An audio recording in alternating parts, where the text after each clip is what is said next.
Tadi nenek mak kau jatuh, nasib baik dah jatuh kau. Ni yang crumble tadi, yang ada chocolate chip. Wish, bau dia. Cakap betul kak. Ish, ya Allah, bau dia. Bau cinnamon dia. Telur A atau B. Akak dengar ya, A ataupun B. Gula 200 gram. Telur 4 biji, gula 200 gram.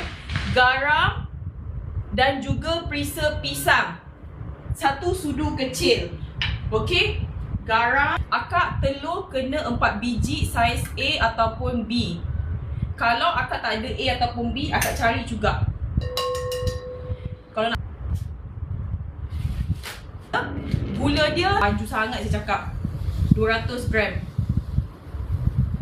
Yang ni boleh pakai blender